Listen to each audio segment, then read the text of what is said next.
अस्सलाम वालेकुम स्टूडेंट्स। आज हम लोग को आपके क्लास 9th के इलेक्टोरल पॉलिटिक्स के कुछ एक्सरसाइज के क्वेश्चंस हम लोग यहाँ पे करेंगे।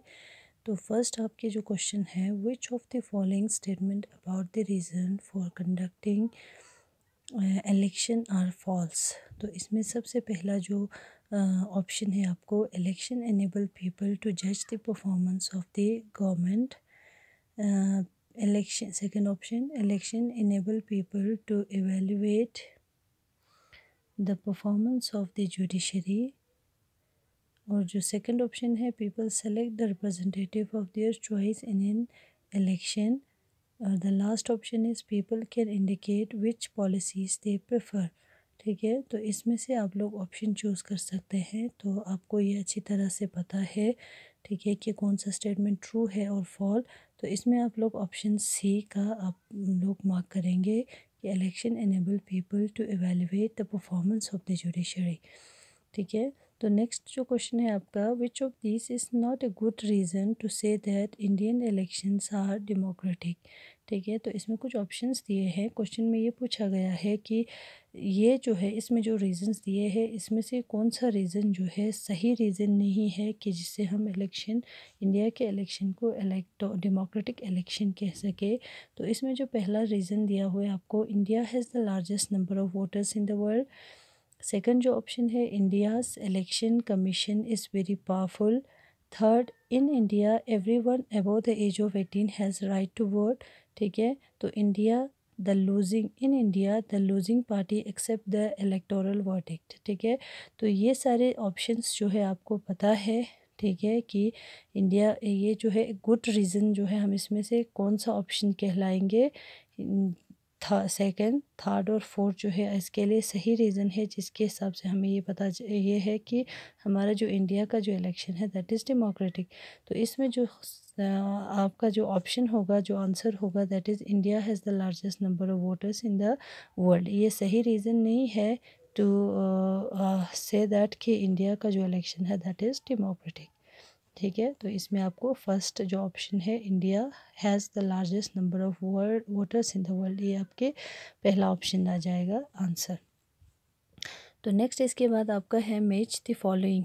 मैच द फॉलोइंग में जो कुछ यहाँ पे मैच दिए हुए हैं, जिसमें आपको बताना है कि किसके साथ कौन सा मैच करेगा। ठीक है, तो इट इज़ पहला जहाँ पे दिया है, it is necessary to keep the voters list up to date because. ठीक है, तो इसके साथ यहाँ पे सारे ऑप्शंस आप लोग इस तरह से, जो बी यहाँ पे है, some constituencies are reserve for SC and ST so that. ठीक है, तो everyone has one and only one vote so that.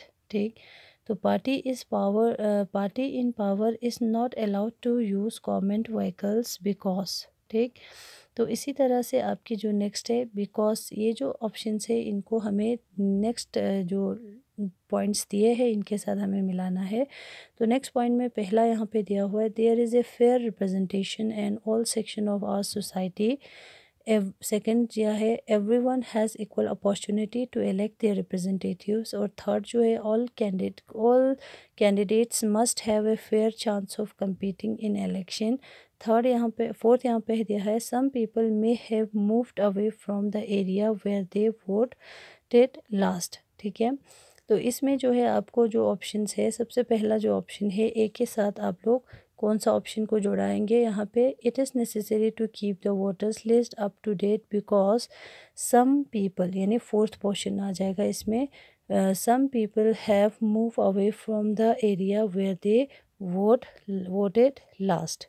ठीक है, तो सेकंड यहाँ पे है, some constituencies are reserve for SC and ST so that क्या आ जाएगा इसमें, so that there is a fair representation in all section of our society।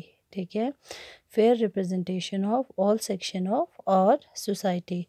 Third है, everyone has one and only one vote so that।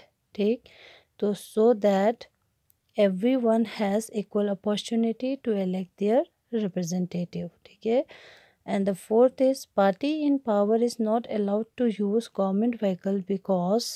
ठीक है, तो इसके साथ लास्ट हमारे पास क्या रह गया, डी, थर्ड पॉइंट, ठीक है, because all candidates must have a fair chance of competing in election, ठीक है। तो इस तरह से आप लोग इसको मैच करेंगे।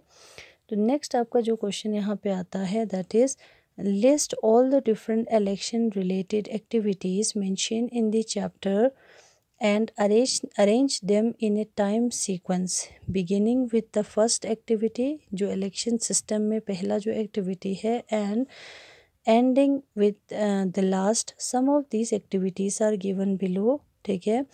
तो आपके यहाँ पे क्वेश्चन में पूछा है, क्वेश्चन में ये बताया गया है कि आपको जो कुछ भी यहाँ पे जो पॉइंट्स दिए हैं इनको आपको, या जो एक्टिविटीज़ यहाँ पे दिए हैं इनको आपको इलेक्शन सिस्टम, जैसे आपने इलेक्शन सिस्टम इन इंडिया आपने पढ़ा तो उसके हिसाब से जो है आपको याद होगा पहला स्टेप हमने क्या पढ़ा, सेकंड स्टेप क्या पढ़ा, थर्ड स्टेप क्या पढ़ा, ठीक है। तो स्टेप बाय स्टेप हमने जो पढ़ा था तो आपको क्या करना है उन्हीं स्टेप्स के हिसाब से या उन्हीं स्टेप्स को आपके दिमाग में आपको याद होगा पहले से, तो इसको उसके हिसाब से आपको रिलेट करने हैं। सबसे पहले आपके यहाँ पे दिया हुआ है जो यहाँ पे ये जम्बलिंग इसमें दिया है, जैसे कि releasing election manifesto, counting of vote, making of voters list, election campaign, declaration of election result, casting of vote, ordering of repoll, announcing election schedule, filling nomination, ठीक है।